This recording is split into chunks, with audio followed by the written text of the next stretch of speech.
2장 거시경제 측정하기입니다. 잘 들리시죠?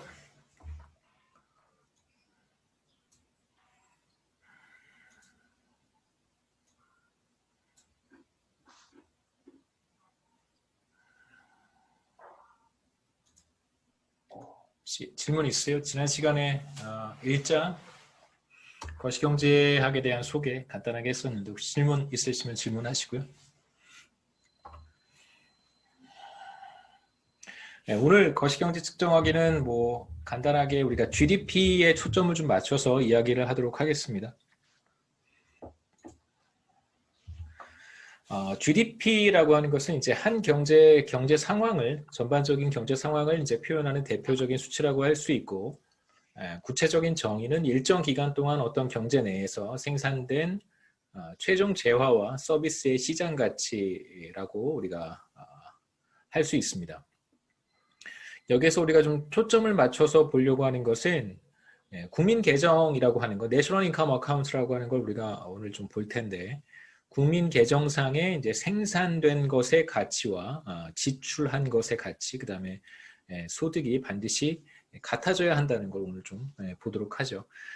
GDP에 대한 구체적인 정의는 사실 경제학 원론 거시경제 파트에서 여러분 구체적으로 접하셨을 거라고 생각하기 때문에 조금 이제 GDP를 우리가 어떻게 측정하고 어떻게 이용할 것인가에 좀 초점을 맞추어서 이 장을 보도록 하겠습니다.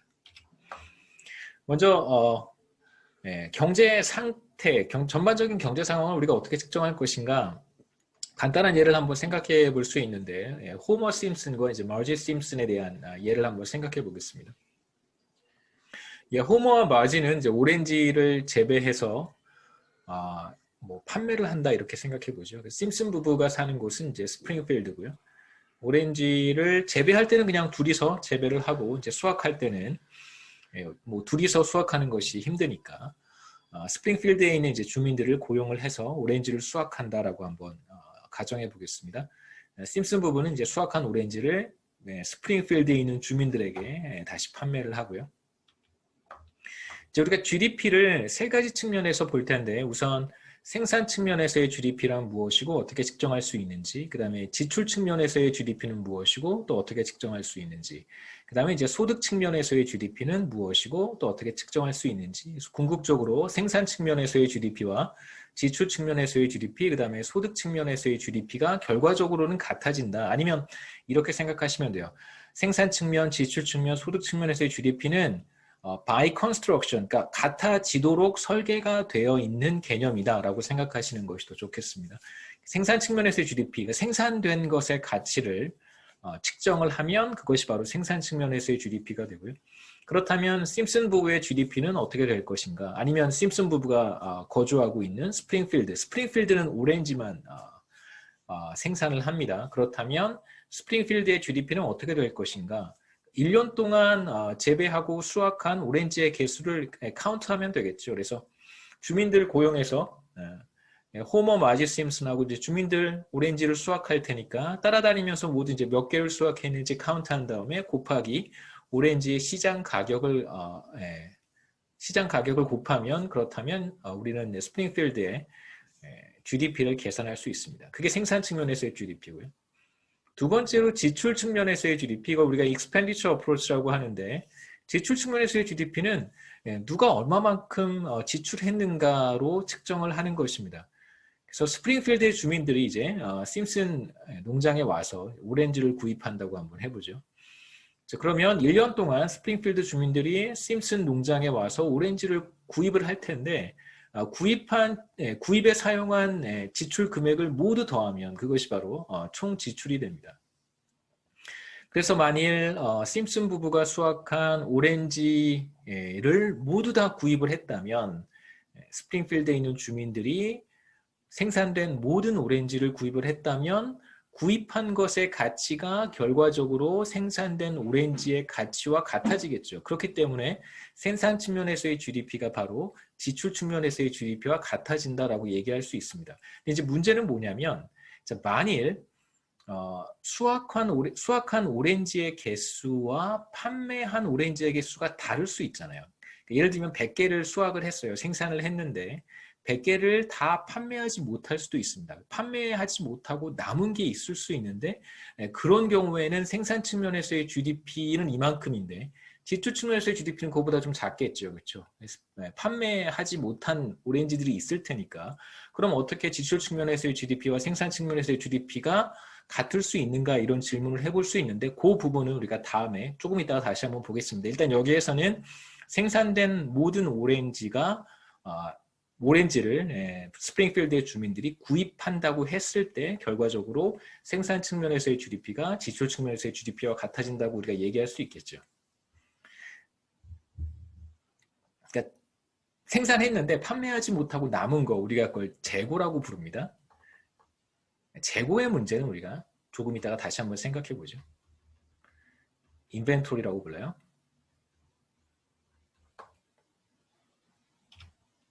그 다음에 이제 소득 측면에서의 GDP는 또 무엇인가? 소득 측면에서의 GDP는 경제 주체가 일정 기간 우리가 GDP를 카운트할 때 정의할 때 일정 기간이라고 이제 한정을 했습니다. GDP를 측정하는 가장 짧은 기간은 한 분기고요. 3개월. 한 분기가 가장 짧은 기간이고 왜냐하면 GDP를 측정하는 것이 비교적 쉽지 않기 때문에 매달 측정하는 것은 불가능하고요. 시간이 굉장히 많이 소요되는 작업입니다. 그 다음에 이제 1년에 한 번씩 또 측정을 하죠. 그래서 가장 짧은 기간이 1분기 혹은 1년인데 이제 우리 관심사는 1년입니다. 1년 정도로 보는 것이 좋아요. 적당해요. 분기라고 생각하셔도 아무 문제 없습니다. 네, 경제 주체들이 생산 과정에서 소득을 얻게 되는데 우리는 여기에서 이제 두 가지만 한번 생각해 보고 싶어요. 왜냐하면 오렌지 수확의 스프링필드 주민들을 고용을 해서 수확을 한다고 했었습니다. 그래서 심슨 부부는 주민들을 고용을 할 것이고요. 그것에 대한 대가로 임금을 지급해야겠죠. 그렇죠? 그러면 스프링필드의 주민들이 얻은 소득이 바로 임금 소득 혹은 노동 소득이라고 우리가 이렇게 부를 수 있어요. 노동 소득이 발생할 것이고 주민들에게 그 다음에 수확해서 얻은 오렌지 가운데 일부를 임금으로 지급했어요. 그럼 나머지는 뭐가 될까요? 나머지는 그냥 심슨 부부의 소득이 되는 거예요. 물론 그렇게 생각할 수도 있겠죠. 오렌지를 재배하는 과정에서 뭐 비료도 써야 되고 뭐 여러 가지 농약 뿌리나요? 농약도 뿌려야 되고 뭐 여러 가지 이제 다양한 재료비 혹은 뭐 투자 비용이 발생할 텐데 그런 걸 생각하지 않습니다. 오렌지는 그냥 심어 놓으면 자연이 키워주는 거예요. 그냥 특별히 드는 비용은 없다고 우리가 가정을 하겠습니다. 그러면 임금으로 지급하고 남은 나머지는 뭐가 되냐면 나머지는 결국 심슨 부부의 이윤이 되겠죠. 그래서 크게 우리가 지금 여기에서는 소득이라고 하는 것은 수학 과정에 고용된 주민들에게 돌아가는 레이버 인컴의 형태가 하나 있을 것이고 그 다음에 이제 임금을 지급하고 남은 이윤 이 부분은 바로 이제 심슨 부부가 가져가는 몫이 되겠죠. 그래서 생각해 보면 주민들이 가져가는 노동소득과 그 다음에 심슨 부부가 가져가는 이윤을 더하면 결국 뭐가 되냐면 이게 생산한 오렌지의 가치와 같아진다는 것을 좀 쉽게 생각할 수 있어요. 혹은 생산한 것을 모두 다 판매했다라고 한번 해보죠. 그럼 그게 지출 측면에서의 GDP와 같아진다고 했습니다. 거기서부터 다시 한번 생각해 보죠. 오렌지를 다 판매를 했어요. 그리고 나서 임금을 지급하는 것이 조금 밀렸습니다. 나중에 지급하기로 했어요. 그래서 다 판매를 하고 수입이 발생을 하면 그 중에 이제 일부를 주민들한테 임금으로 지급하고요. 나머지는 심슨 부부의 이윤이 될 거예요. 그러면 잘 생각해 보면 심슨 부부의 이윤과 주민들한테 지급한 임금의 합이 결국은 소득 측면에서의 GDP인데 그것이 지출 측면에서의 GDP와 같다는 걸 우리가 확인할 수 있고 다시 거슬러 올라가면 결국 그것이 생산 측면에서의 GDP와 같다는 것도 확인할 수 있습니다. 그래서 우리가 간단한 몇 가지 가정을 좀 도입하기는 했지만 궁극적으로 생산 측면에서의 GDP와 지출 측면에서의 GDP, 소득 측면에서의 GDP가 같다는 걸 확인할 수 있어요. 문제가 되는 건 다시 처음으로 돌아가서 생산한 것이 다 판매가 되지 않는다면 어떻게 될 것인가. 그게 사실 조금 트리키한 문제가 되겠죠.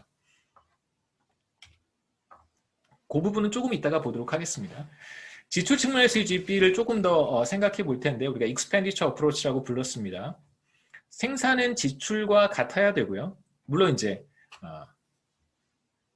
재고에 대한 이야기를 우리가 하지 않을 수는 없습니다만 이 부분은 이제 조금 이따가 다시 말씀드릴게요.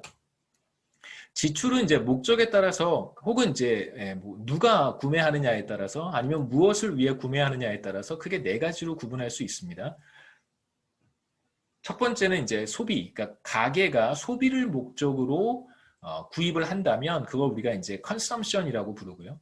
그 다음에 기업들이 투자를 목적으로 어떤 재화나 서비스를 구매했다면 그걸 우리가 인베스트먼트라고 부르고 그 다음에 이제 공공기관, 정부를 포함해서 뭐 지방자치단체라든가 NGO라든가 혹은 뭐 공공기관, 뭐 LH 공사 이런 데 다 포함했어요.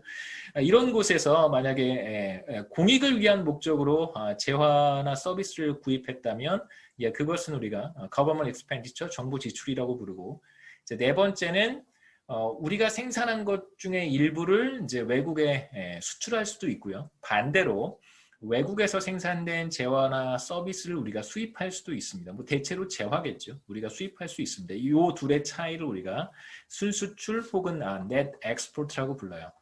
수출 마이너스 수입입니다. 수출 빼기 수입이에요. 이 부분도 한번 생각해 봐야 되는데 실제로 여러분 일상생활에서 소비 활동을 많이 할 거예요. 국내에서 생산된 재화와 서비스를 소비하기도 하고 혹은 이제 외국에서 생산된 재화와 서비스를 이제 간접적으로 구매하기도 해요. 뭐 마트에 가면 뭐 외국에서 생산된 재화나 재화들이 굉장히 많죠.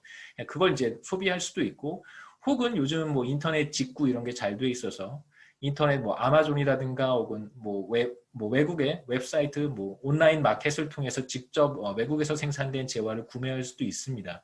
이제 그런 것들이 실제로 컨섬션에 다 들어가 있단 말이에요. 일반 가게가 구매하는 재화나 서비스 안에는 국내에서 생산되지 않고 해외에서 생산된 재화들이 많이 들어가 있어요.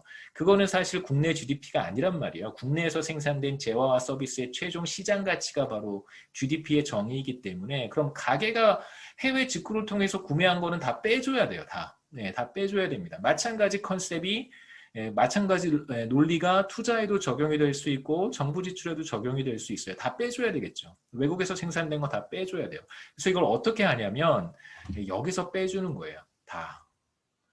그래서 가게가 소비한 거, 기업이 투자한 거, 정부가 정부 지출한 거, 그 다음에 우리가 수출한 것도 있겠죠. 생산해서 외국에 판 거. 자, 그런데 앞에서 1번, 2번, 3번 컴포넌트에는 다 외국에서 생산된 재화나 서비스들이 들어가 있어요. 상당히 많이 들어가 있습니다. 그걸 이제 다 빼내야겠죠. 어떤 식으로 빼내냐면 세관 통과한 거 우리가 가치를 쉽게 계산할 수 있어요. 여러분 해외에서 직구해 보셔서 아실 거예요. 다 세관 통과해야 됩니다. 세관 통과하지 않으면 그건 불법이에요. 그걸 밀수라고 하죠 우리가. 그러니까 밀수는 사실 그건 뭐 우리가 생각할 수 없는 거죠. 그러니까 밀수라고 하는 것 자체는 이미 통계상에 잡히지 않는 수치이기 때문에 밀수는 어떻게 하나요? 그러면 밀수는 그냥 밀수인 거예요. 우리는 몰라요. 어떻게 이루어지고 있는지. 세관을 통과하는 모든 재화나 혹은 서비스의 가치를 다 합계를 하면 그것이 바로 수입이 될 거예요. 그래서 여기에서 모조리 빼주는 거죠. 모조리. 그럼 우리는 순수출이라고 하는 값을 얻을 수 있습니다. 그래서 어떤 컴퓨터 회사가 컴퓨터를 만들었다고 한번 해보죠. 그러면 이것이 생산 국민 소득에 반드시 포함이 되어야 돼요. 그러니까 프로덕션 어프로치에 당연히 포함이 되어야겠죠. 왜냐하면 국내에서 생산이 되었으니까.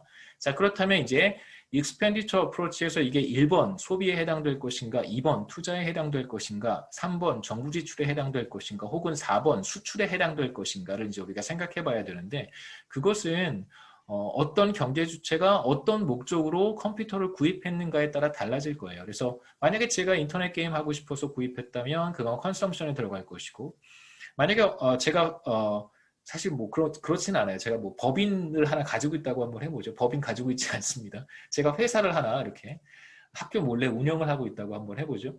그 회사의 어떤 회사 운영을 목적으로 구입을 했다면 그건 이제 투자로 카운트가 될 것이고 그 다음에 이제 정부에서 구입했다면 예를 들면 제가 이제 정부의 프로젝트를 받았습니다. 뭐 10억짜리 프로젝트를 받았어요. 자, 그러면 그 프로젝트를 수행하기 위해서 컴퓨터가 필요해요. 그럼 그 목적으로 컴퓨터를 구입했다면 구입한 사람은 똑같이 저지만 그거는 어떻게 카운트가 되냐면 정부에서 발주한 프로젝트를 수행하기 위해서 컴퓨터를 구입한 것이기 때문에 그건 그냥 정부 지출로 카운트를 합니다. 그 다음에 이제 그 회사가 외국에 컴퓨터를 판매했다면 이제 수출로 카운트가 되겠죠. 자, 2020년 2020년 GDP를 우리가 데이터로 확인해 볼 수 있습니다. 이거 expenditure approach고요. 한국은행 ecos.bok.or.kr에 가보시면 다양한 데이터를 여러분 보실 수 있는데 그 중에 이제 하나인 GDP 데이터를 제가 한번 정리했습니다. 2020년 명목 GDP 자료가 이미 올라와 있어요. 보시면 2020년에 국내 총생산 이게 바로 GDP죠. GDP가 대략 1924.5조 원, 1924조 5천억 원 정도 된다고 볼 수 있고요. 그 다음에 이제 첫 번째 이제부터 이 밑에 카테고라이즈는 expenditure approach를 바탕으로 해서 카테고라이즈를 한 것입니다. 첫 번째 바로 민간 최종 소비 지출 이게 C에 해당하는 것이고요. 두 번째 총 자본 형성 이게 바로 I에 해당하는 것이고, 자, 세 번째 정부 지출 여기 있죠. 자, 이게 바로 G에 해당하는 것이고 순수출이 바로 여기 있습니다. NX라고 할 수 있어요. 총 자본, 민간 최종 소비 지출은 뭐 크게 어렵지는 않을 것 같고요. 2020년 민간 최종 소비 지출은 894조 원 정도 되는데 이건 2019년보다 조금 떨어진 거예요. 그래서 2020년 팬데믹 상황이 그대로 다 반영이 되었기 때문에 실제로 민간 최종 소비 지출은 조금 떨어졌습니다. 좀 많이 떨어졌어요. 많이 떨어졌습니다. 그 다음에 총 자본 형성, 우리가 이제 그냥 투자라고 부르기도 하는데요. 총 자본 형성은 크게 여러 개의 컴포넌트로 되어 있어요. 우선 첫 번째로 총 고정 자본 형성이라고 하는 것과 재고 증감으로 먼저 구분할 수 있는데요. 이제 여기 이제 재고 증감이라고 하는 표현이 나오죠. 재고 증감이 바로 이렇게 이제 생각해 볼 수 있습니다. 심슨 부부가 오렌지를 생산을 했어요. 다 판매를 하지 못했어요. 100개를 만약에 한 해 동안 100개를 생산했는데 100개를 다 판매하지 못했어요. 그러니까 일부는 판매하지 못하고 남았습니다. 그러면 그걸 우리가 어떻게 카운트할 것인가? 100개 중에서 예를 들면 90개는 다 판매가 됐습니다. 그래서 90개 중에 뭐 먹으려고 구매한 것도 있을 것이고요. C를 목적으로 구입한 것도 있을 것이고 이렇게 한번 얘기해 볼까요? 자, 100개 중에서 예를 들면 100개 중에서 한 40개는 주민들이 그냥 먹으려고 구매를 한 것이고요. 그 다음에 이제 100개 중에 예를 들면 30개는 스프링필드의 다른 기업들이 또 오렌지 뭔가 관련된 일을 하려고 30개는 투자를 하기 위해서 구입을 했고요. 그 다음에 이제 스프링필드에 정부가 있는데 또 정부가 일부는 또 뭐 공익 사업을 위해서 구매를 했어요. 그럼 90개 구매한 거죠, 그렇죠? 뭐 순수출은 우리가 생각하지 맙시다. 뭐 수출 같은 거 안 한다고 한번 해보죠. 수출은 빵이에요. 자, 그런데 10개가 남았어요. 이제 이걸 우리가 어떻게 해석하냐면 10개 남은 거는 심슨 부부가 그 다음 해에 판매하기 위해서 창고에 넣어놓는 거예요. 이해가 되시죠? 다음 해에 팔 수 있어요. 오렌지는 썩지 않아요. 오렌지는 썩지 않습니다. 아주 좋은 냉장고를 가지고 있어서 냉장고에 아니면 뭐 냉장 시스템, 천연 냉장 시스템을 갖추고 있는 무슨 그 절벽 바위 안에 이렇게 보관할 수 있어요. 그러면 그 다음에 그 오렌지를 그대로 판매할 수 있다고 한번 우리가 가정을 해보죠. 그걸 우리가 뭐라고 하냐면 심슨 부부가 자기가 생산한 재화를 다시 재구매하는 행태를 하는 거예요. 행위를 하는 것입니다. 그래서 이걸 우리가 재고 투자라고 불러요. 그래서 모든 기업들은 자신이 생산해서 판매하지 못하고 남은 것들을 여러분 뭐 나중에 회계 이런 거 공부해 보시면 재고 처리와 관련된 항목들이 있어요. 기업들은 반드시 생산했는데 판매되지 않고 남은 것들을 재고로 처리를 합니다. 그래서 재고 처리라고 하는 것은 일종의 투자 행위로 해석을 하는 거예요. 이 다음 기간에 이제 오렌지를 판매할 수 있기 때문에. 그래서 재고 증감이 여기 투자의 한 항목으로 포함이 됩니다. 자, 그럼 다시 한번 생각해 보죠. 100개 중에서 90개는 다 판매가 됐는데 10개를 못 팔았어요. 그러면 국민 계정상에 지금 우리가 보고 있는 GDP의 데피니션상에 심슨 부부가 판매하지 못하고 남은 10개는 그냥 투자인 거예요. 창고에 넣어놓는 것은 그냥 투자예요. 그래서 투자가 40개가 된다고 생각하시면 되겠죠. 여기에 열을 더해서 30개는 다른 기업들이 사간 거고요. 물론 자신이 구매해도 괜찮아요. 뭐 상관없습니다. 기업들이 투자를 위해서 목적으로 구매한 것이고 심슨 부부가 결과적으로 판매하지 못하고 남은 것들은 재고를 처리해야 되기 때문에 궁극적으로 투자 I라고 하는 것은 이제 40이 되는 거겠죠. 이렇게 우리가 생산 측면에서의 GDP와 지출 측면에서의 GDP가 같아지게 되어 있어요. 그렇게 설계를 했습니다. 같아지지 않으면 안 되도록 그렇게 설계가 되어 있어요. 자, 그 다음에 재고 증감 우리가 봤고요. 총 고정 자본 형성은 세 가지로 특히 또 우리가 구분할 수 있는데 일종의 이제 투자, 기업들의 투자 행위인데요. 예전에는 지식, 재산, 생산물 투자, 이거 R&D와 관련된 것입니다. 이 항목은 2000년대 초까지는 없었어요. 2000년대 한 초반인가요? 2005년, 2006년 요즘에 새롭게 국민계정 편제에 새롭게 도입된 카테고리입니다. R&D 투자를 실제적으로 많이 하는데 이 R&D 투자라고 하는 것은 사실 건설 투자, 설비 투자부터 한번 보죠. 건설 투자는 회사 건물을 짓는다든가 뭐 공장을 짓는다든가 이런 행위예요. 컨스트럭션이에요. 컨스트럭션. 뭔가 이제 피지컬한 빌딩을 이렇게 짓는 그런 투자를 우리가 건설 투자라고 하고 설비, 아파트 짓는 것도 마찬가지입니다. 그 다음에 이제 설비 투자라고 하는 것은 뭐냐면 공장을 건설했으면 그 안에 이제 여러 가지 기계 설비라든가 생산 라인을 구축을 해야 되잖아요. 여러 가지 장비들이라든가 도구들이라든가 뭐 컴퓨터도 포함이 됩니다. 이제 그런 것들을 가리켜서 우리가 설비 투자라고 해요. 여러분 뭐 우리가 강의실을 지금 이용할 수는 없지만 학교 강의실 같은 거 생각해 보시면 학교 건물 자체가 컨스트럭션, 건설 투자에 해당되고요. 그 안에 다양한 집기들이 들어가 있잖아요. 뭐 책상, 의자, 뭐 컴퓨터, 보드, 그 다음에 뭐 빔 프로젝터 이런 것들이 다 들어가 있습니다. 그런 것들이 이퀴먼트예요. 그래서 설비 투자라고 부릅니다. 자, 그런데 지식, 재산, 생산물 투자는 그럼 어떻게 카운트를 해야 될까? R&D 투자예요. 네. 교수들한테 연구 더 잘하라고 여러 가지 뭐 이렇게 뭐 많은 투자들을 할 수 있습니다. 근데 이건 사실상 설비 투자로 나타날 수도 있고 뭐 건설 투자의 형태로 나타날 수도 있는데 만약에 이제 R&D를 목적으로 기업이 투자를 했다면 그건 이제 새로운 항목인 지식, 재산, 생산물 투자라고 이제 우리가 구분을 하자라고 해서 새로운 카테고리를 하나 만들었습니다. 그래서 대체로 금액을 여러분 쭉 보실 수 있고요. 그 다음에 이제 순수출은 재화와 서비스의 수출에서 재화와 서비스의 수입을 차감한 것이고 이 둘의 차이입니다. 그래서 보시면 전반적으로 민간 최종 소비 지출은 46.5%로 조금 더 떨어졌는데요. 과거보다, 지난해보다. 이건 사실은 국제 기준으로 보면 다른 국가들, 한국과 소득 수준이 굉장히 비슷한 다른 국가들과 비교해 봤을 때 한국의 민간 최종 소비 지출의 비중은 전체 GDP 대비 46.5%면 굉장히 낮은 거예요. 대체적으로 이건 한 60% 정도 됩니다.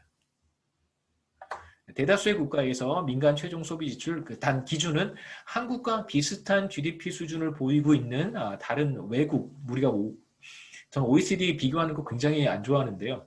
여러분 이해를 돕기 위해서 간단하게만 말씀을 드리면 OECD에 포함이 되어 있는 국가들의 대다수는 민간 최종 소비 지출이 대략 60%에 이렇게 왔다 갔다 합니다. 조금 더 높은 국가들도 있고 조금 낮은 국가들도 있어요. 한국은 50%도 채 되지 않는 것이죠. 그 다음에 총 자본 형성이 30%가 넘는데 이거는 다른 국가들과 비교했을 때 비교적 높은 편이고 물론 이제 뭐 차이나 이런 국가들과 비교하면 차이나는 굉장히 높은 편이기 때문에요. 근데 차이나는 사실 1인당 GDP를 한국과 비교했을 때는 사실 이제 비슷한 레벨의 국가가 아니기 때문에 직접적으로 비교하기는 어렵습니다. 신흥 국가라고 우리가 보통 구분을 하고 그 다음에 정부 최종 소비 지출은 20% 조금 안 되는데요. 대체로 한 20% 그 언저리에 있습니다. 낮은 국가는 한 15% 정도 되고요. 그 다음에 이제 순수출 요 부분이 수출과 수입과 관련된 수치는 사실 이건 정말 높은 편이에요. 그러니까 수출이 전체 GDP의 3분의 1이 넘고 수입은 전체 GDP의 3분의 1이에요. 그러니까 수입과 수출을 합치면 전체 GDP에 지금 보시면 70%란 말이에요. 우리가 그러니까 한국에서 나가는 재화와 서비스의 가치와 한국으로 들어오는 재화와 서비스의 가치가 한 해 동안 생산해내는 GDP의 70%에 육박한다는 거예요. 그 어마어마한 양이라고 할 수 있습니다. 이런 국가는 사실 많지는 않아요. 지구상에서 이 정도의 그 수출 규모와 수입 규모, 이걸 이제 교역 규모라고 우리가 정의를 합니다. 교역 규모라고 했을 때는 보통 이제 교역 규모를 어떻게 측정을 하냐면 수출 플러스 수입을 GDP로 나눈 거예요. 그러니까 이 두 개의 값을 더하면 그게 바로 교역 규모, 교역 비중이라고 우리가 부르는 값이 됩니다. 약 70%인 거죠. GDP에 대한 지출, 우리가 비율로 한번 살펴보면 파란색이 컨섬션인데 대체로 이제 경제 규모가 커지면서 경제 규모가 작을 때는 60년대, 70년대는 한국 경제 규모가 굉장히 사이즈 자체가 작잖아요. 그럴 때는 당연히 소비의 비중이 높을 수밖에 없고 핸드 투 마우스죠. 생산해서 그냥 다 먹는 거잖아요. 투자도 잘 이루어지지 않던 그런 시절입니다. 인베스트먼트, 그렇죠. 근데 이제 경제 규모가 커지면서 점차적으로 이제 투자 비중은 높아졌는데 대체로 투자 비중이 비교적 높은 편이고요. 30% 정도. 소비는 대체로 이 비중이 떨어졌는데 이렇게 최근에 와서 더 떨어졌어요. 그래서 60% 정도가 되지 않는 이유도 참 그 퍼즐 중에 하나입니다. 그 사람들이 한국 사람들이 왜 그렇게 소비를 잘 안 할까? 이런 사실 많은 사람들이 한국 사람들이 소비를 굉장히 많이 한다고 생각을 하는데 실제로 데이터를 보면 대체로 그렇지 않아요. 훨씬 더 투자를 많이 합니다. 물론 이제 회계상의 오류를 지적하는 사람들도 물론 있어요. 이게 무슨 뜻이냐면 이런 겁니다. 회사에서 회식을 한단 말이에요. 그렇죠? 여러분 나중에 회사에 가면 회식을 할 텐데 요즘은 또 회식 잘 안 합니다만 회식을 할 텐데 그 회식을 뭐로 카운트할 것 같으세요? 투자가 되는 거예요. 회식은 투자예요. 근데 우리가 상식적으로 생각해 보면 일을 열심히 한 사람들에게 급여의 형태로 나누어 줘서 그거를 그 사람이 소비하도록 하는 것이 맞는 거잖아요. 그러니까 일종의 회계상의 오류라고 하는 것은 그러니까 오류는 아니고 사실 민간 부분의 소비로 카운트가 되어야 되는 부분들이 민간 부분의 소비로 카운트가 되지 않는 형태의 전형적인 예라고 할 수 있겠죠. 회식은 왜 하는 거예요? 각자 다 열심히 하고 혹은 열심히 하라고 이렇게 하는 거잖아요. 그럼 이제 그걸 상여금의 보너스의 형태라든가 혹은 이렇게 인센티브 페이의 형태로 지급을 해서 소비하도록 하는 것이 보통은 대부분의 다른 국가들은 그렇게 하고 있는데 최근에 SK나 LG에서도 이제 상여금에 관련된 이슈들이 많이 터져 나와서 잠깐 말씀을 드렸습니다. 그 다음에 이제 초록색이 정부 지출인데 정부 지출은 최근 들어서 빠른 속도로 늘어나고 있고요. 우리가 다 알고 있습니다. 좋은가 나쁜가 이런 얘기는 하지 않을 거고요. Net export 그런 얘기를 하는 건 적절하지 않은 것 같습니다. Net export 같은 경우에는 상당히 오랜 시간 동안 이제 순수출이 마이너스였었고요. 순수출이 마이너스였었고 플러스가 된 게 2000년 이후입니다. 2000년 이후부터 이제 플러스로 전환이 돼서 수출이 수입보다 크다는 걸 우리가 볼 수 있고요. 그 다음에 이제 마지막으로 인컴 어프로치에 대한 이야기를 하고 우리가 GDP 측정하는 걸 조금 더 구체적으로 보려고 하는데요. 일정 기간 동안 생산된 최종 재화와 서비스들은 반드시 경제 내에 모든 소득의 합과 같아야 돼요. 그러니까 생산됐으면 그게 누군가의 이제 그 생산 과정에 상당한 기여들을 다 한 거잖아요. 그렇죠? 다 기여를 했습니다. 그렇다면 그 기여를 한 만큼 각자의 몫으로 가져갈 거예요. 그 생산 활동에 노동력을 제공했으면 노동의 몫을 가져갈 것이고 그게 바로 이제 피용자 보수라고 우리가 부르는 개념이고 그 다음에 마찬가지로 피용자 보수를 지급하고 나면 기업의 이윤이 적립이 되겠죠. 그걸 이제 영업잉여라고 우리가 이야기를 하고요. 그 다음에 이제 고정자본 소모란 무엇인가? 고정자본 소모는 다시 우리 심슨의 예로 한번 넘어가 보겠습니다. 고정자본 다시 돌아올게요. 고정자본 소모라고 하는 것은 이제 감가상각이라고 하는 것을 의미를 해요. 그러니까 depreciation인데 모든 건물이든 그러니까 설비 투자든 건설 투자든 건물이든 아니면 머신이든 장치든 간에 생산활동에 투입이 되면 생산활동에 투입이 안 돼도 그냥 내버려두면 마모가 되잖아요. 그렇죠? 시간이 흘러가면 사람도 녹쓰는데 당연히 건물도 녹이 슬고 마모가 되고 머신도 마모가 됩니다. 당연히 생산활동에 투입이 되면 마모가 될 텐데 이런 예를 하나 생각해 보시죠. 심슨 부부가 오렌지를 수확하려면 가위가 필요해요. 근데 스프링필드에 가위를 가지고 있는 사람은 미스터 번스밖에 없어요. 미스터 번스한테 가서 가위를 빌려서 수확을 해야 됩니다. 손으로 따면 혹시 오렌지가 찌그러질 수도 있으니까 깔끔하게 따려면 미스터 번스한테 가위를 빌려야 돼요. 가위를 하나 빌리려면 오렌지를 10개 사용료로 지불을 해야 됩니다. 그런데 문제는 뭐냐면 1년 동안 이렇게 열심히 가위를 사용한 다음에 봤더니 가위가 상하지 않을 수 있나요? 당연히 상하겠죠. 그렇죠? 이빨도 나갈 수 있고 뭐 망가질 수도 있습니다. 이제 그러면 그것에 대한 보상을 또 해줘야 돼요. 그래서 그것에 대한 보상을 우리가 고정자본 소모 혹은 감가상각이라고 이야기를 합니다. 물론 뭐 내 가위를 내가 쓰면 괜찮지 않겠냐? 그렇지 않아요. 자기가 가지고 있는 가위를 자기가 쓰더라도 기업들은 그것에 대한 감가상각을 회계 처리하게 되어 있습니다. 여러분 기업의 회계를 그래서 공부해 두시면 굉장히 좋아요.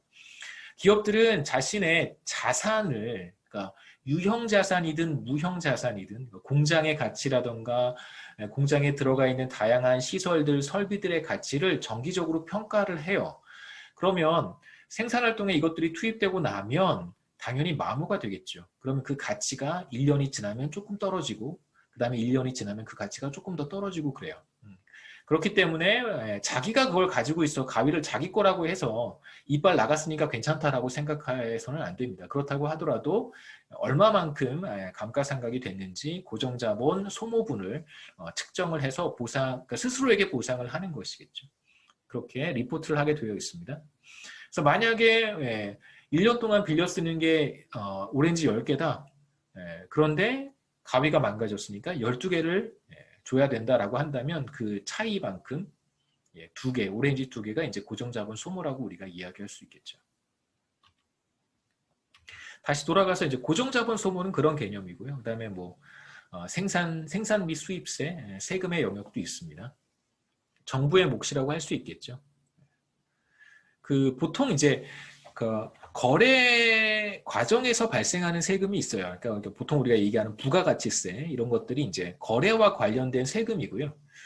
소득세 이런 것들은 거래와 관련된 세금이 아니라 재분배를 목적으로 하는 세금이에요. 그렇기 때문에 생산 및 수입세에는 근로소득세 이런 것들은 들어가지 않아요. 소득세는 또 다른 의미라고 보시면 됩니다. 거래와 관련된 세금이라고 생각하시면 돼요. 첫 번째 우리가 노동소득, 피용자 보수 관련해서 이제 노동소득 분배율이라고 하는 개념을 간단하게 말씀을 드리고 넘어가는 게 좋을 것 같아요. 전체 생산된 것 중에서 노동을 우리가 이제 다음 장에 생산 모형에 대한 이야기를 할 거예요. 그러니까 GDP가 어떻게 결정이 되는가? 한 해 동안 생산된 재화와 서비스의 시장 가치라고 하는 것이 어떻게 나타나는 것인지. 그러니까 GDP, 우리가 굉장히 많은 경제 활동을 하잖아요. 그거를 압축적으로 단 하나의 생산 함수로 표현할 거예요. 3장에 가서는. 그 과정에서 우리가 어떤 거시경제학을 여러분 잘 아시는 방법 중에 하나는 굉장히 복잡한 것을 굉장히 단순화할 수 있는 능력이 필요해요. 그러니까 좀 복잡해 보이는 거 다 그냥 무시하는 능력이 필요합니다. 그래서 인생을 굉장히 단순하게 사는 사람들이 저와 같이 제가 거시경제학을 잘한다고 말씀드리긴 좀 그렇지만 거시경제학을 하는데 좋아요. 인생이 심플한 게 거시경제학을 할 때 도움이 됩니다. 그래서 우리는 생산 과정에 투입되는 생산 요소들이 무수히 많죠. 어마어마하게 많습니다. 개수를 세면 밀리언스 오브 밀리언스겠죠. 그렇죠? 근데 그걸 우리가 단순화해서 아까 얘기했던 것처럼 건설 투자, 설비 투자 이런 것들 있죠. 이런 거 그냥 다 자본이라고 부르고요. 생산 요소 가운데. 그 다음에 노동력이 필요하잖아요. 그거 그냥 우리가 노동이라고 부를 거예요.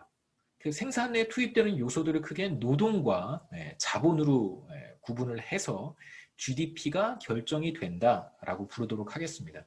그 중에 이제 생산 요소 중에 우리가 노동을 한번 생각해 본다면 노동력을 제공한 사람들이 가져가는 몫이 있겠죠. 전체 GDP 가운데 노동 서비스를 제공한 사람들이 가져가는 몫을 우리가 노동소득 분배율이라고 부르고 이 노동소득 분배율은 이제 1950년대 중반부터 집계가 됐는데 굉장히 빠른 속도로 상승해서 대체로 60%에 도달했고요. 최근 들어서 조금 더 상승했습니다. 65%까지 상승했습니다. 고정자본 소모에 대해서는 말씀드렸고요. 자, 그 다음에 이제 생산 측면에서의 GDP, 프로덕션 어프로치와 관련해서 몇 가지 이제 우리가 뭐 경제학 원론에서도 여러분 배우셨을 것 같은데 조심해야 될 부분들만 간단하게 한번 말씀드리고 그 다음에 실제로 우리가 명목 GDP와 실질 GDP 이런 것들을 어떻게 측정하는가에 대한 이야기를 보도록 하겠습니다. GDP를 추계할 때는 앞서 GDP에 대한 정의 다시 한번 돌아가지는 않을게요. 다시 한번 생각해 보시면 일정 기간 동안 생산된 재화와 서비스의 최종 시장 가치, 그러니까 최종 재화와 서비스라고 표현을 했는데 그 말은 무슨 말이냐면 중간 과정에 투입되는 중간 투입 요소들을 우리가 보지 않겠다라는 뜻입니다. 최종 재화의 시장 가치만 보겠다는 거예요. 그래서 중간 단계에서 투입되는 재화와 서비스들은 포함되지 않습니다. 그래서 만약에 100만 원짜리 컴퓨터를 이렇게 뜯어보면 한번 뜯어보세요. 재밌습니다. 뜯어보시면 그 안에 이제 하드 드라이브라는 게 있고 CPU도 있고 뭐 메모리 같은 것도 있고 여러분 좀 좋은 컴퓨터 이렇게 뜯어보시면 굉장히 큰 이따만한 뭐가 들어있는데 그게 이제 그래픽 카드라고 하는 것도 이렇게 이따만한 게 하나 들어가 있고요.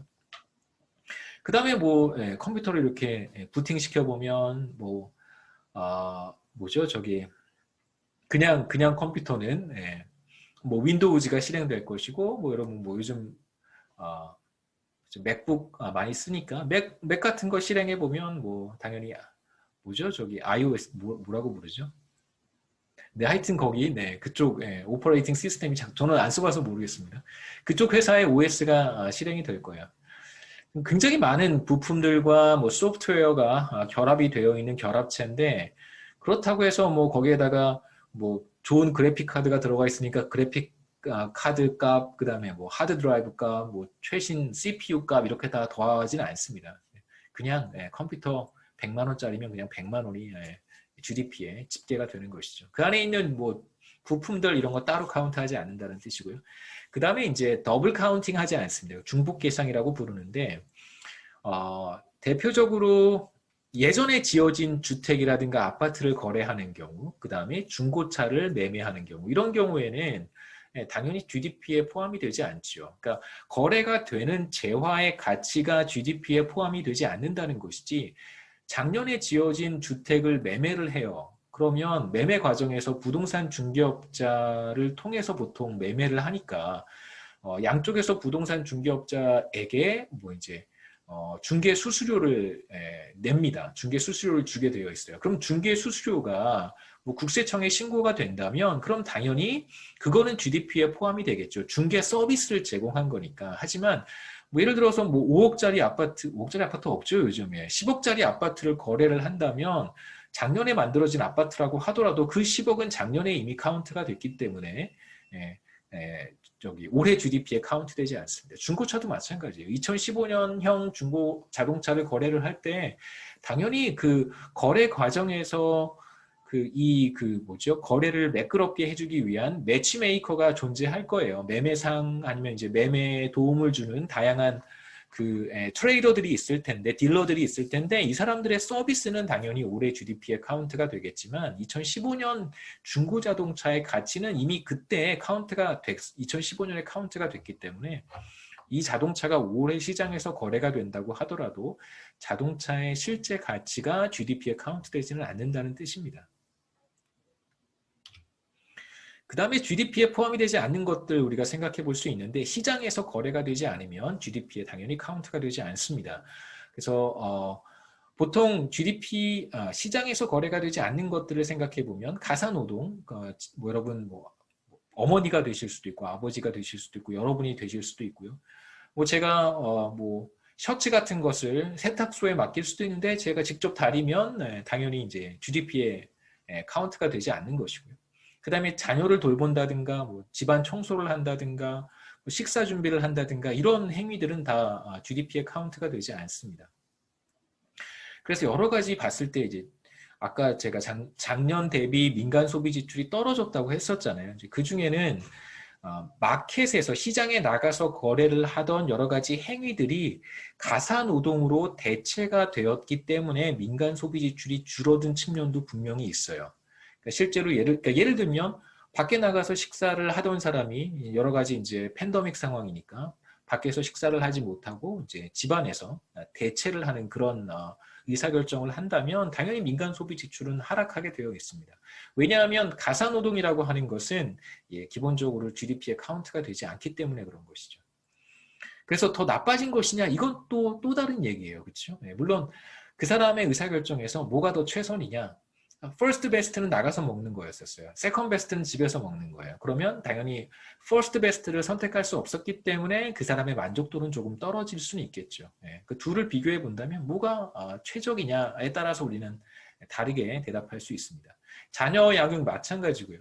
그 다음에 가족이 경영하는 회사에 가서 돈을 받지 않고 일을 했어요. 노동 서비스를 제공했습니다. 이건 시장에서 거래가 된 것이 아니기 때문에 당연히 GDP에 카운트가 되지 않겠죠. 이건 이제 긍정적인 측면에서고, 부정적인 측면에서 어둠의 경로를 통해서 만들어지고 유통되고 거래가 되는 이런 다양한 재화와 서비스들 따로 얘기하지 않아도 여러분 다 아실 거라고 생각합니다. 불법적인 그런 거래들 이런 것들은 당연히 GDP에 카운트가 되지 않겠죠.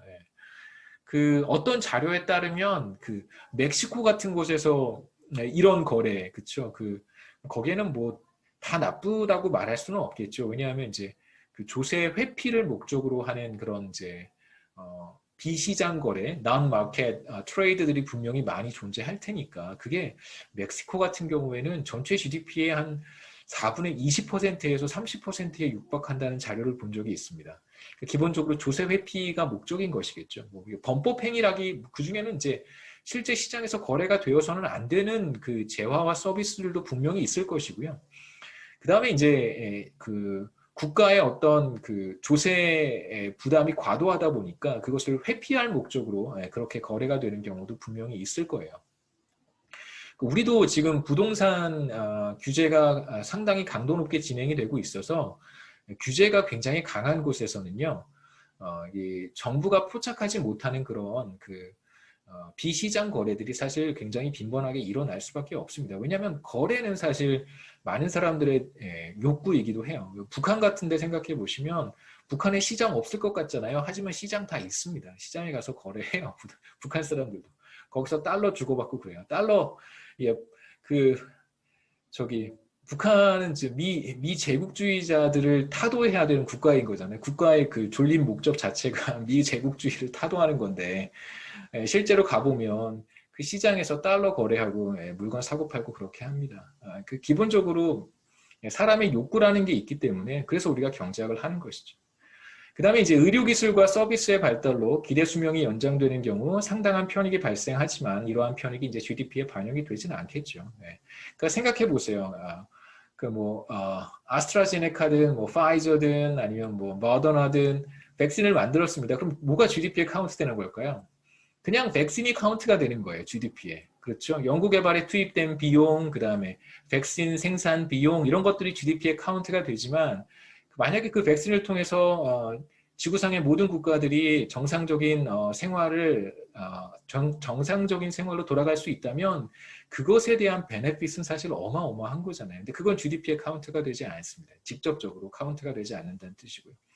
환경 문제, 미세먼지, 그 다음에 강이 오염되고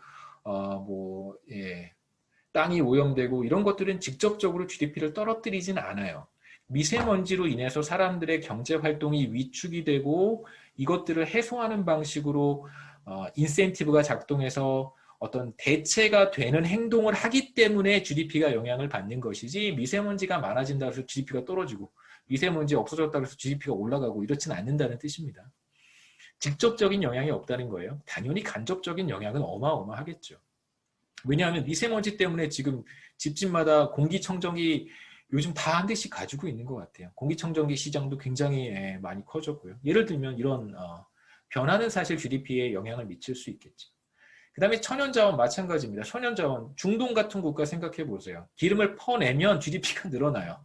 근데 잘 생각해 보면 그 땅의 리저버는 매장량은 점점점 줄어드는 거잖아요. 그렇죠? 그렇다고 해서 GDP가 줄어드는 건 아니에요. 그러니까 파면 팔수록 GDP는 늘어나는데 결국은 보유량은 점점점 줄어드는 것이죠. 그렇죠? 그런데 보유량이 줄어들었다 그래서 자원의 총량이 줄어들었다고 해서 GDP가 줄어드는 건 아니에요. 이런 것들도 우리가 생각해 볼 수 있겠죠. 그 다음에 시간에 따른 변화. GDP는 시간에 따라서 변화하게 됩니다. 이제 우리가 여기서 보려고 하는 것은 서로 다른 화폐 단위를 쓰는 두 국가의 GDP를 비교하는 것도 굉장히 중요한 이슈예요. 한국과 US의 GDP를 비교하는 것도 굉장히 중요하고요. 서로 다른 화폐 단위를 사용을 합니다. US, 캐나다의 GDP를 비교할 수도 있겠죠. 캐네디안 달러와 US 달러가 서로 다르니까요. 그게 이제 우리가 두 번째로 한번 보려고 하는 것이고, 첫 번째 여기서 우리가 집중적으로 보고 싶은 문제는 서로 다른 두 시점의 GDP를 비교해 보는 것입니다. 2018년과 2019년과 2020년의 GDP가 계속해서 변해왔는데 이것들을 우리가 어떻게 비교할 수 있을까? 첫 번째 문제에 돌아가서요. 예를 들어서 2010년과 2020년의 GDP를 비교해 보는 것인데요.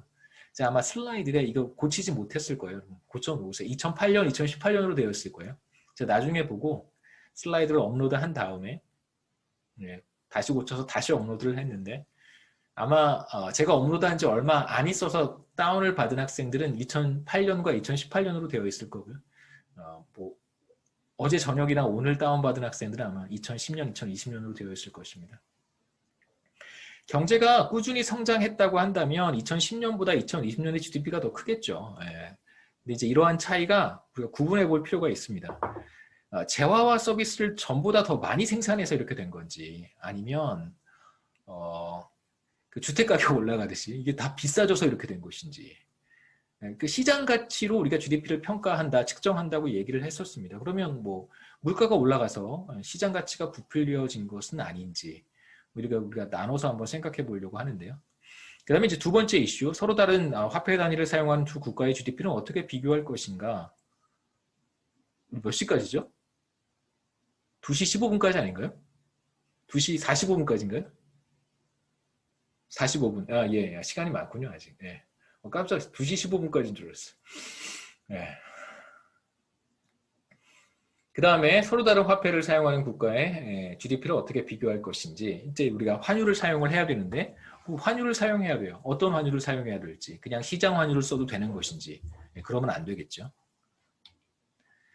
자, 이제 우리가 명목 GDP와 실질 GDP에 대한 이야기를 해야 됩니다. 명목 GDP라고 하는 것은 지금 여러분 제가 아까 2020년 GDP를 간단하게 보여드렸는데 돌아가 볼까요? 2020년 GDP, 이거 명목 GDP예요. 명목 GDP라고 하는 것은 그 해에 생산된 재화와 서비스의 가치를 그 해의 가격으로 평가한 거예요. 그러니까 당해 연도라고 하는 표현을 씁니다. 돌아가서 제가 적어볼게요. 당해 연도, 예. 당해 연도라고 읽지 않고요. 당해 연도라고 있습니다. 당해 연도라고 읽고 쓸 때는 당해 연도라고 쓰는 것 같아요. 뭐라고 부르죠 이걸? 예. 그 리을이나 니은이나 이런 게 맨 앞에 오면 그 이응으로 발음하는 그런 현상인 것 같아요. 근데 쓸 때는 당해 연도라고 써도 괜찮고 당해 연도라고 써도 괜찮은데 보통 읽을 때는 여러분 당해 연도라고 읽는 것이 좋고요. 그 다음에 이거 생각나서 말씀드리면 경제학 원론을 발음하실 때 어떤 학생들이 경제학 원론 이렇게 두 단어, 세 단어 이렇게 읽으시는 학생들이 있더라고요. 경제학 원론, 좀 이상하죠. 경제학 원론 이렇게, 경제학 원론 이렇게 읽는 학생들이 예전에 있었던 것 같아서 그냥 그때는 제가 경제학 원론이 맞는 거라고 얘기를 못했어요. 그 괜히 그 말하는데 그 앞에서 또 지적하는 것 같아서.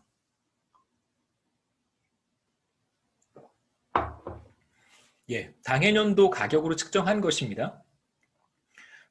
어떤 예를 생각해 볼 수 있냐면 스마트폰에 대한 이야기를 보기 전에 우리가 이렇게 문제를 단순화하고 싶어요. 지금 명목 GDP가 대략 2천조 원이 되잖아요. 2020년에 당해년도 가격으로 측정한 2020년 GDP가 그 바로 명목 GDP입니다. 혹은 영어로는 nominal GDP라고 부르기도 해요.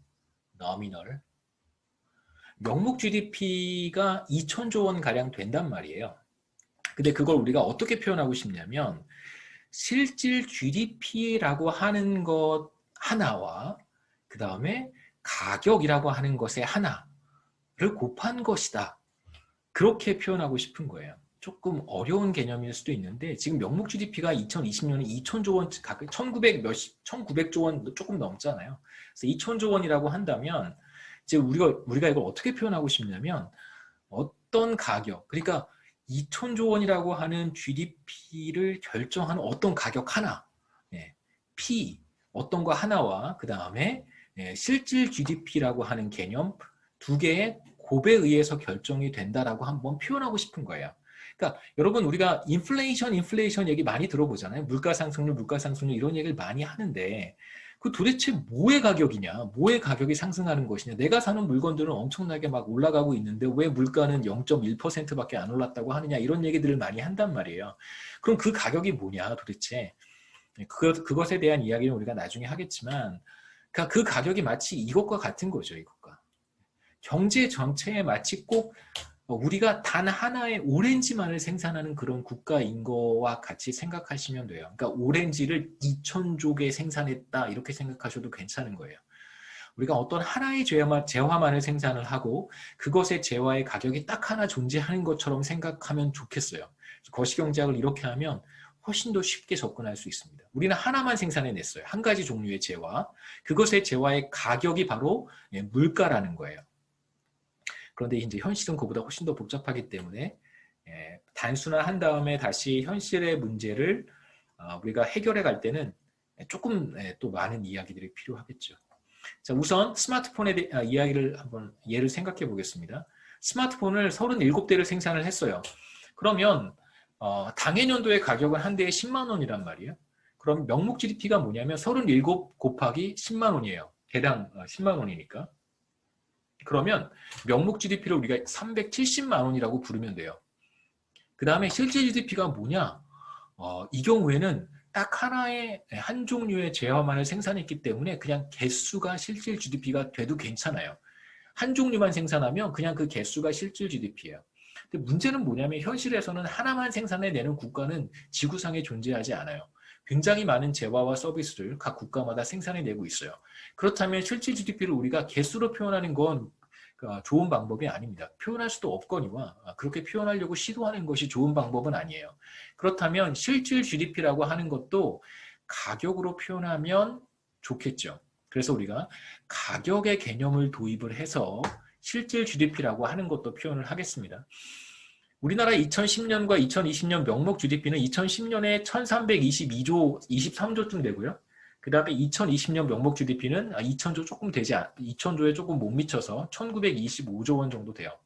그러니까 10년 사이에 대략 명목 GDP가 600조 원 이상 증가한 거예요. 그러니까 2010년의 명목 GDP는 2010년에 생산된 재화와 서비스를 2010년의 가격으로 측정해서 평가한 것이고 2020년 명목 GDP는 같은 방식으로 2020년 가격을 적용을 한 것입니다.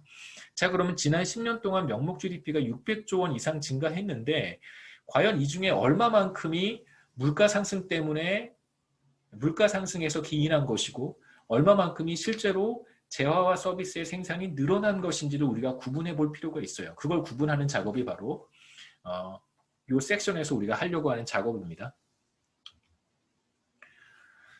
간단한 예를 생각해 보죠. 사과와 컴퓨터만을 생산하는 어떤 경제를 우리가 생각해 보겠습니다. 간단하죠. 2018년에 사과 500, 컴퓨터 5대, 19년에 505대, 2020년에 550대, 550개 컴퓨터 5대를 생산했습니다. 그럼 이제 명목 GDP를 어떻게 계산할 것이냐? 생산된 컴퓨터에다가 컴퓨터의 대당 가격을 그 해의 가격을 곱해서 그냥 다 더해서 서메이션 해주면 그게 GDP가 되는 거죠. 명목 GDP가 되는 것입니다. 그래서 간단하게 생각해 보면 2018년의 명목 GDP는 뭐냐면 500개 곱하기 1달러, 사과의 개당 가격이 1달러니까요. 컴퓨터 5대 곱하기 대당 900달러니까 곱해서 더하면 500 곱하기 1달러, 그 다음에 5대 곱하기 900달러 하면 여기는 500달러고요. 이쪽은 4,500달러 맞나요? 500달러, 4,500달러니까 이제 5,000달러가 되겠죠. 그래서 2018년의 명목 GDP는 그냥 5,000달러다라고 우리가 얘기할 수 있고 2019년도 같은 방식으로 계산하면 됩니다. 근데 잘 보시면 사과의 생산량도 2018년과 2019년 사이에 변하지 않았고 컴퓨터의 생산량도 2018년과 2019년 사이에 변하지 않았어요. 다만 뭐가 변했냐면 사과 가격이 1달러에서 2달러로 상승했고 컴퓨터 가격은 900달러에서 1000달러로 상승했어요.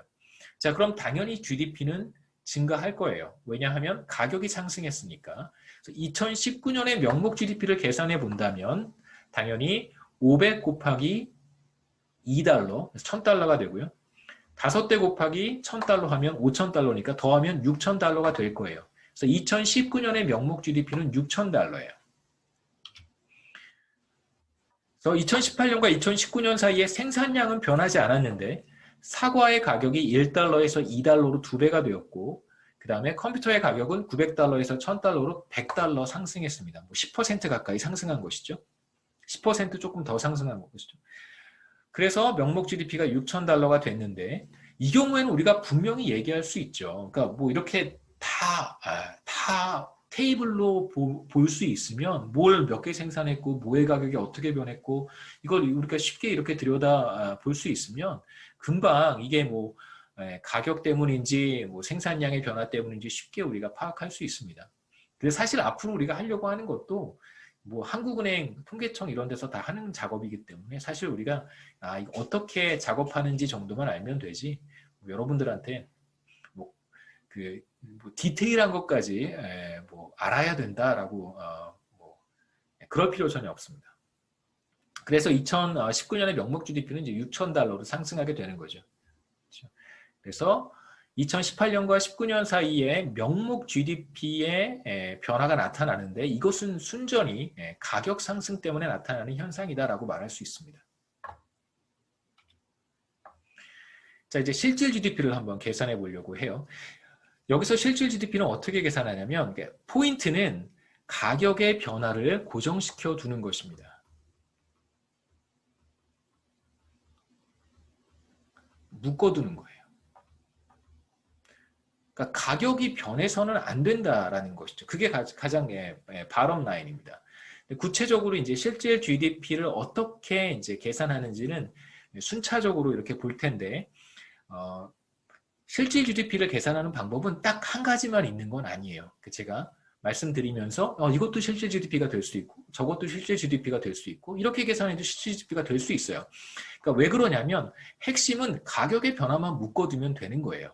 근데 이제 우리의 궁극적인 목적은 사실 비교하는 거잖아요. 예를 들면 2010년과 2020년 사이에 600조 원 이상 GDP가 상승했단 말이에요. 그럼 그중에 몇 퍼센트가 가격의 변화분이고 몇 퍼센트가 정말 생산량의 변화분인지 생산한 게 늘어나서 그렇게 된 것인지를 우리가 구분하는 것이 궁극적인 목적이기 때문에 실질 GDP를 이렇게도 구해보고 저렇게도 구해보고 이런 건 아무 의미가 없어요. 그냥 우리의 궁극적인 목적을 달성하기 위해서 그렇게 갈 거예요. 보시죠. 어떻게 하는지.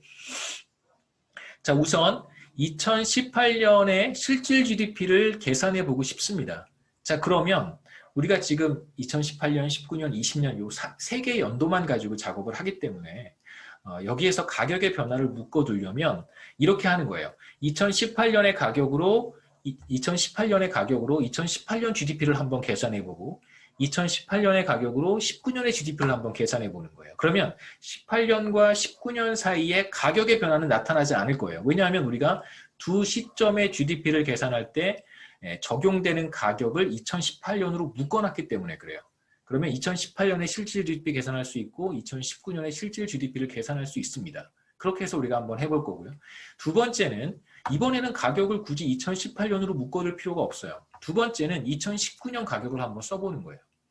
그래서 2019년 가격을 우리가 기준으로 삼아서 2018년의 GDP를 측정해 보는 거예요. 그러면 그게 바로 2018년의 실질 GDP가 될 것이고 마찬가지로 2019년 가격을 묶어두고 2019년의 GDP를 측정해 볼 거예요. 그건 그럼 그냥 명목 GDP와 같은 거 아닌가요? 라고 할 수 있어요. 맞아요. 명목 GDP예요. 그런데 우리가 지금 가격을 묶어뒀잖아요. 그러면 그게 그냥 2019년의 실질 GDP가 되는 거예요. 그러니까 어떻게 말하느냐에 따라서 그게 실질 GDP가 될 수 있어요. 한번 보시죠. 자, 이제 우리가 하려고 하는 것은 가격을 2018년 가격을 사용하는 거예요. 그러니까 가격을 2018년으로 고정시켜 두는 것입니다. 자, 이제 동그라미 쳐놓을게요. 우리가 사용하는 가격은 바로 사과 한 개에 1달러고 컴퓨터 한 대에 900달러예요. 자, 이제 2018년의 GDP를 측정하겠습니다. 그런데 지금 우리가 2018년 가격을 사용하기 때문에 2018년의 명목 GDP가 바로 실질 GDP가 되는 거예요. 2018년의 실질 GDP는 뭐냐면 그냥 자신의 명목 GDP와 같아지겠죠. 500 곱하기 1달러, 5 곱하기 900달러를 하면 5,000달러가 돼요. 당연히 이 경우에는 명목 GDP와 실질 GDP가 같아집니다. 그러니까 다시 정리해보면 우리가 어느 시점에 가격을 사용하겠다라고 제가 선언을 했어요. 그게 2018년입니다. 그러면 그 시점에는 어떤 현상이 나타나야 되냐면 당연히 명목 GDP와 실질 GDP가 같아져야 되겠죠. 당연히 제가 그렇게 디클레어를 했으니까. 그래서 실질 GDP 이걸 우리가 리얼 GDP라고 부르기도 합니다. 그래서 2018년 가격을 사용하게 되면 2018년의 리얼 GDP는 너미널 GDP와 당연히 같아지겠죠. 당연합니다. 자, 이제 2019년으로 가는 거예요. 말씀드렸듯이 지금 2018년 가격을 사용한다고 제가 디클레어를 했습니다. 그럼 이제 2019년 리얼 GDP는 어떻게 계산하냐면 2019년의 생산량에다가 이제 2018년 가격을 곱하는 거죠. 이렇게 500 곱하기 1달러, 5대 곱하기 900달러를 하는 거예요. 그런데 아까 뭐라 그랬었냐면 2018년과 19년 사이에 생산량은 변하지 않았어요. 당연히 리얼 GDP는 뭐가 되나요? 5,000달러가 되는 거예요. 2019년의 리얼 GDP, 여기서 이제 말을 잘해야 됩니다. 2018년 가격으로 측정한 2019년의 GDP 이렇게 표현해야 돼요. 그래야 정확하게 전달이 되겠죠. 그래서 이 5,000달러라고 하는 것은 다시 한번 말씀드리면 2018년 가격으로 측정한 2019년의 GDP가 되고요. 그리고 이게 바로 2019년의 리얼 GDP예요. 그냥 2019년의 리얼 GDP, 2019년 리얼 GDP라고 하면 보통은 이제 통계 이미 한국은행이라든가 통계청에 나와 있는 통계는 그렇게 얘기해도 괜찮은데 그냥 우리끼리 뭔가 이렇게 계산을 해서 이야기를 할 때는 그러면 몇 년도 가격을 사용한 것이냐에 대한 정확한 인포메이션을 줘야 됩니다. 여하튼 우리가 리얼 GDP를 계산을 했어요. 2018년에 5,000달러, 2019년에 5,000달러. 네, 똑같죠, 그렇죠? 왜냐하면 가격만 변했지 생산량은 변한 게 없으니까요. 그 다음에 이제 두 번째로 2019년에 가격을 한번 사용해서 2018년과 2019년의 리얼 GDP를 계산해 보겠습니다. 자, 이번에는 2019년의 가격을 우리가 사용하겠다라고 디클레어를 하는 거예요. 그래서 사과 가격은 2달러고 컴퓨터 가격은 1,000달러입니다. 자, 이제 2018년에 GDP를 계산하게 되는데 가격을 2019년으로 우리가 고정시켰기 때문에 이 경우에 2018년의 GDP는 리얼 GDP가 되는 거예요. 그래서 500 곱하기 2달러를 해주고 5대 곱하기 1,000달러를 해주면 6,000달러가 되겠죠. 그래서 2018년의 리얼 GDP는 이 경우에 6,000달러예요. 그러니까 다시 말하면 얘도 2018년의 리얼 GDP고요. 그 다음에 얘도 2018년의 리얼 GDP예요. 그러니까 우리가 리얼 GDP라는 이야기를 할 때는 반드시 꼭 정확한 정보를 전달해야 되는데 몇 년도 가격을 사용한 것인지를 우리가 정확히 전달할 필요는 있어요. 근데 실제 데이터에는 다 나와 있으니까 보통 이제 흔히 얘기할 때는 생략해서 이야기를 합니다. 지금 우리는 여기서는 엑서사이즈 하는 거니까 정확하게 얘기를 해야겠죠. 자, 이제 2019년 가격을 사용하겠다고 디클레어를 했고 2019년 GDP를 계산해 보는 거죠. 당연히 이 경우에는 2019년 그 해 연도의 가격을 써서 그 해의 GDP를 측정하는 거니까 당연히 리얼 GDP는 너미널 GDP와 같아져요. 얘가 되는 거죠. 그렇죠? 그래서 2019년의 리얼 GDP가 6,000달러가 됩니다. 우리의 관심사는 이렇게 비교하는 게 아니에요. 여러분 이걸 비교하는 게 목적이 아니라 뭘 비교하는 거냐면 이걸 비교하는 거예요. 이거와 이걸 비교하는 거죠. 그러니까 두 시점 사이에 우리가 지금 어떤 작업을 한 거냐면 가격의 변화를 고정시킨 거예요. 그러니까 두 시점 중에 한 시점의 가격을 사용하게 되면 당연히 가격의 변화가 완전 사라지잖아요. 생산량의 변화만 우리가 추적할 수 있습니다. 그런데 2018년 가격을 사용을 해서 2018년과 2019년의 리얼 GDP를 계산했더니 똑같이 5,000달러고 2019년 가격을 사용해서 2018년과 2019년의 리얼 GDP를 계산했더니 똑같이 6,000달러예요. 따라서 리얼 GDP는 0% 증가했다 이렇게 얘기할 수 있겠죠. 안 변한 거니까요. 자, 이제 2020년으로 또 우리가 가봐야겠죠. 자, 우리가 여기까지 했습니다. 시간이 될까요? 10분? 질문도 또 여러분 하셔야 되니까. 우리가 여기까지 이제 지금 한 거고요. 자, 이제 2020년으로 한번 가보겠습니다. 2020년에는 어떤 변화가 나타났냐면, 가격도 변했고, 그쵸? 사과 가격만 물론 변했지만, 가격이 변했고, 사과의 생산량도 변했고, 컴퓨터의 생산량도 변했습니다. 그 생산에서의 변화도 나타났고, 그 다음에 이제 가격에서의 변화도 나타났어요. 자, 이제 우리의 관심사는 2019년과 2020년 사이에 GDP의 변화가 몇 % 나타났냐면 7,650달러고요. 2020년의 명목 너미널 GDP는 아직 실질 GDP 우리 가지 않았습니다. 2019년의 명목 GDP는 6,000달러예요. 그러니까 19년과 20년 사이에 너미널 GDP가 몇 % 변했냐면 이렇게 계산할 수 있겠죠. 그래서 이게 바로 2020년의 명목 GDP가 7,650, 이거 어떻게 계산하는지 여러분 아시죠? 550개 곱하기 3달러 해주고 더하기 6대 생산했고 당해년도의 컴퓨터 가격이 1,000달러니까 이렇게 곱해서 둘을 더하면 우리가 2020년에 너미널 GDP를 계산할 수 있습니다. 그게 7,650달러예요. 자, 그리고 두 시점 사이에 명목 GDP가 약 1,650달러만큼 늘어나는데 그걸 이제 우리가 퍼센티지로 환산해 보면 6,000달러에서 7,650달러로 늘어난 거잖아요. 그거 퍼센티지로 변환하는 방법은 이렇게 계산을 합니다. 그래서 여기가 2020년의 GDP고요. 명목 GDP. 여기가 2019년의 명목 GDP인데 이 둘의 차이를 조심하셔야 돼요.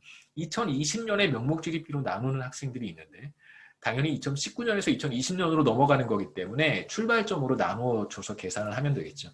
2019년에 명목 GDP로 나누어서 몇 % 상승했는가를 계산해 보면 27.5% 명목 GDP가 상승했다는 것을 알 수 있어요. 자, 그런데 다시 한번 이 표를 보시면 말씀드렸듯이 생산량도 변했고 가격도 변했어요. 그러니까 27.5% 안에는 일부가 가격의 변화분이고 일부가 생산량의 변화분이에요. 이걸 이제 우리가 디컴포즈 한다고 하는데 분해해내는 게 이제 다음 시간에 한번 해볼 작업입니다. 여기까지 하면 딱 좋을 것 같아요. 혹시 질문 있어요?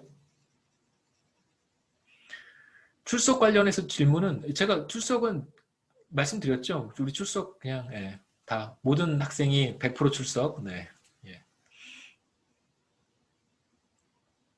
질문 있으시면 질문하시기 바랍니다.